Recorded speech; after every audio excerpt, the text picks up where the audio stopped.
welcome into Carpooling with Ben, folks. You know, organizations that may have been really affected, some of the hardest hit nonprofit organizations out there doing great work, it's going to take them a little while to recover. One of those organizations is near and dear to my heart, is Adoption Rhode Island. They're a wonderful group. If you've never heard of them, first off, after this episode, go on their website and learn all about them. But joining me on behalf of Adoption Rhode Island is Nicole Searles. Nicole, it is great to see you.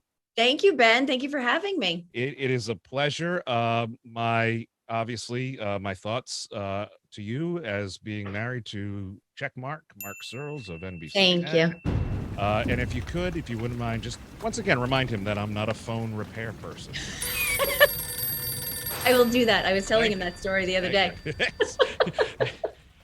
For another time. Can you show me how to use this? We can do a whole nother carpooling episode with all sorts of Rhode Island, Channel 10, 12, Mark Searles story. Yeah, it could go on and on. That'll be the blackmail edition, ladies and gentlemen, when we want to really cash it in. But no, we are talking about the amazing services and stuff that they do over at Adoption Rhode Island.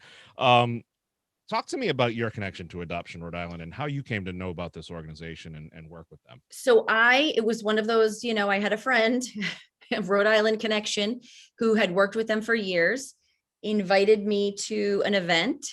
And that was, I don't even know, honestly, Ben. I think it's probably been about 15, almost 20 years now. I started sort of helping out, volunteering, doing some committee work for certain galas and events.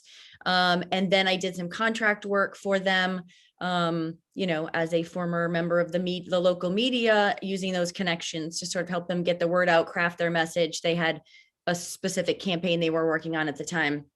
And since then I've just stayed on as, sort of a volunteer. And then they reached out to me for this event because, as you mentioned, with COVID, they normally do a large, very fun in-person gala in the spring. It's one of their biggest fundraisers. We weren't sure when we started planning it if we could do it this year. We figured we probably couldn't, and still can't. I mean, that's still we're not quite there yet. Right. But what we did hope, and what is working out, is the organization came up with this idea of gathering to give. And so using supporters to do small COVID comfortable events in person, virtually, crowdfunding pages, you name it. So it's been actually a sort of a creative way of fundraising. So we've got dozens of events happening. Some are private that people are being invited to, because it's a staff member or a board member or a friend of Adoption Rhode Island who's putting it together to raise awareness in their friend group. Others are being sponsored by Adoption Rhode Island, and their corporate sponsors. We have great corporate sponsors, as you know.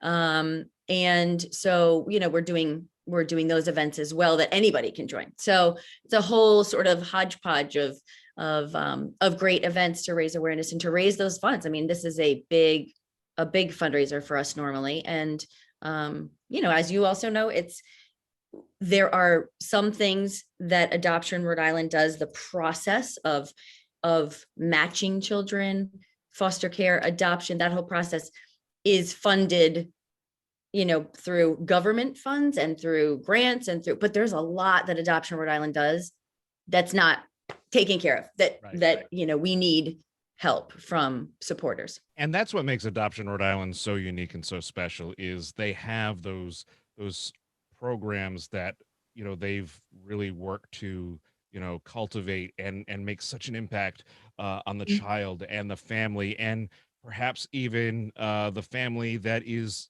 giving up the child for adoption, or that single parent or whatever. There's so many different wounds to tend to through this process. And in the end, if it's truly, and this is the goal of Adoption Rhode Island, is to have, the happy ending, the forever home, that puts it in the nice bow. And Adoption Rhode Island is able to go on many different levels and ensure that everybody is cared for, or at least looked after. And now that doesn't mean it's going to be this long drawn out process, but it could be as simple as a phone call to a distant relative and saying, look, this is what's going on. And, the child is safe, the child is happy, which is what we all want in the end anyway.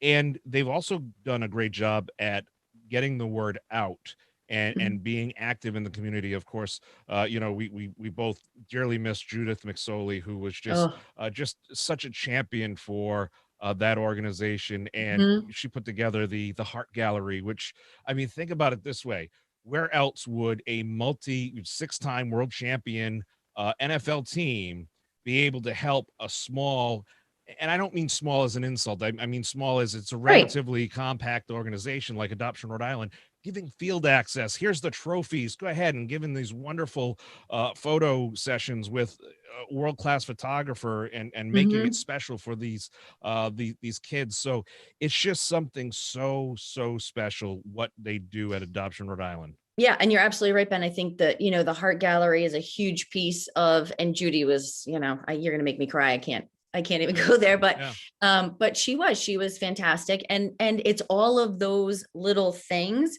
that Adoption Rhode Island, even, and like you said, small in, I guess, in the sense of like really grassroots. It's a small size, I guess, in the corporate world. We're not hundreds of people, we're dozens of people, but it's a small group.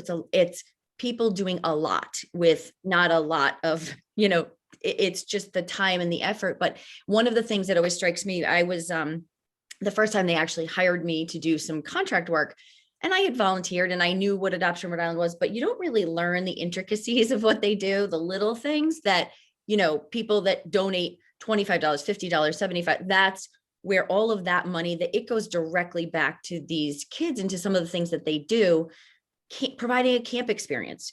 Some foster families or adoptive can't afford to send Sure. a child to a summer camp. And a lot of times, like you talked about, they do try to keep some sort of tie to a biological family.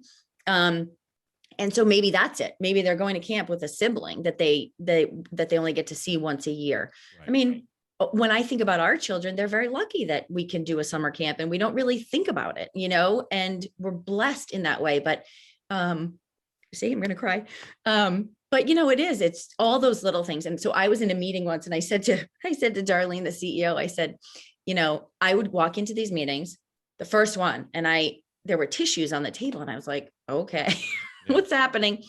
And it was crazy. I mean, there were tears of joy because we would go around the table and the staff members would talk about, an adoption that happened and how great that was. And then there were tears of sadness, another child coming into the system. And, this kid is young and they don't understand. Some of them are so young, they don't know why and then you're dealing with the emotional, so Adoption Rhode Island supports families that want to foster and adopt. It supports, they support that connection. They make those connections, but even little things like during this pandemic, there have been families that couldn't afford a computer. So their child could do online learning. They've given them computers. They will provide groceries at times. Sure. They have children that are older and have aged out of the system.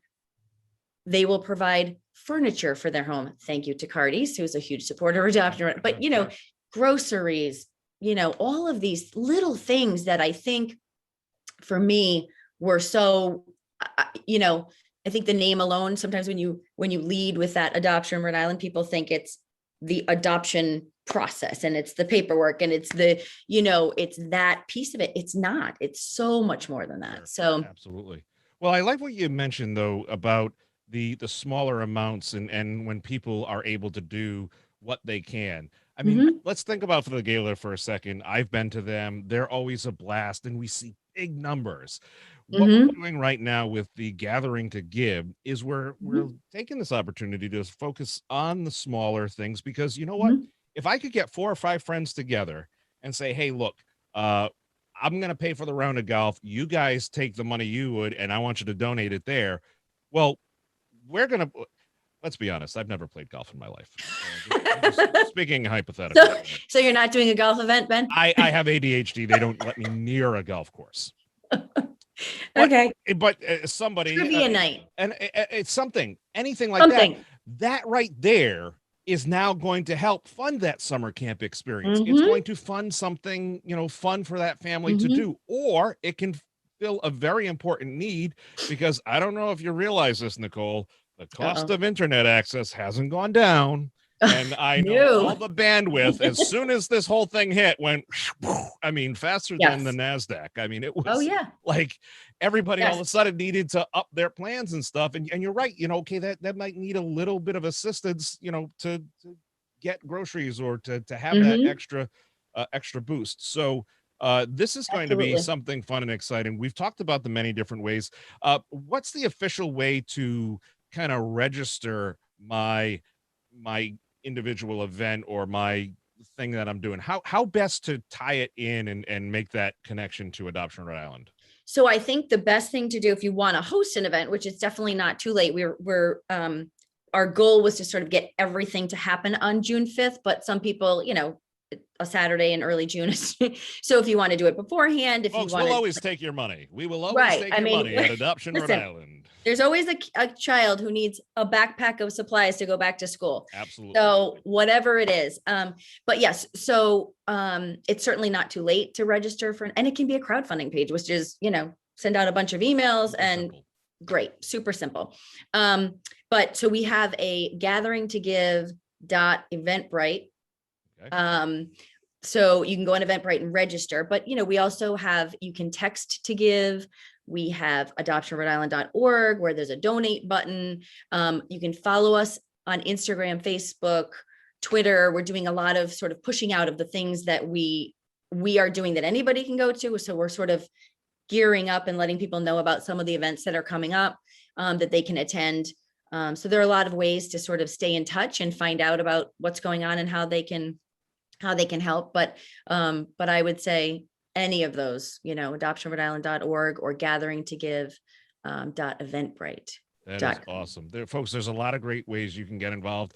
I mean, hats off to Dan Janing and Mark Searles for paying Adoption Rhode Island $100 each just so that I won't go with them to get ice cream. It's like, Ben, if you stay away from us. I asked Mark about that. He's like, when did I do that? What? It was a couple of years ago. I was just in the building producing something and he saw me. He's like, oh, Ben, like he kind of put it together, but he didn't really. And it was later on at night. Maybe he was a little tired. I mean, he has to wait until the late news. Talk about sleep deprived. That one. Yes. Well, you know, he's a busy guy. And he's like, can you help me with something? I'm like, yeah, sure. It's Mark Searles. Who's going to say no? I mean, it's like, so I go in there. He's like, show me how to use this. And he pointed to the phone. I'm like, you don't know how to dial? I mean, he's like, no, the new system. Isn't that what you're here installing? I guess they had gotten new. I'm like, oh my goodness. No, I'm just producing a series for NBC 10 holidays. Like, I mean, hello. Are you not on social? Do you not know who I am? So funny. Well, you know, he's worried about like calculus and clouds and, you know, all these things. You know, what's funny is, and I worked at Channel 10 for a little bit too, as you know, and it is crazy when you work a 3 to 11:30 shift, you don't even see the people that work in the mornings. Oh yeah. So there are people that get hired all the time. And I used to feel terrible because I would work a morning shift and I'd walk in, I'd be like, oh my goodness, I don't know anyone, you know, even camera operators. And I'm, you know, trying to talk to them and I'd be like, hey, I'm Nicole, how are you? You know, just so funny. It's an interesting world. And of course, the pandemic has made it even more interesting, but that is for sure. Yeah, that is for sure. Listen, go online, go share this episode, you know, click and follow along on the various social media channels for Adoption Rhode Island. They're doing a wonderful job sharing the mission, sharing the goals. And, you know, if you ever have questions about adoption, you can always reach out to them. Nicole, it has been great chatting with you. Thank you, Ben. Thank you for having me. And thank you for your support over the years of Adopt. You've been great. And, you know, we have so many great supporters in this community. So I really appreciate it. We really do. We are so rich with supporters in this community, and we're called on them once again to activate and to help us as we go through this. We will see you soon, Nicole. Thank you. Perhaps I'll run into Mark on the bike path as he's running by. You never know. You never know. I'll offer him Adele's, perhaps. Yes, so. Or on the golf course, or maybe not. No, I won't be there. Nope, won't see me there. All right, we'll find another place to rendezvous. Perfect.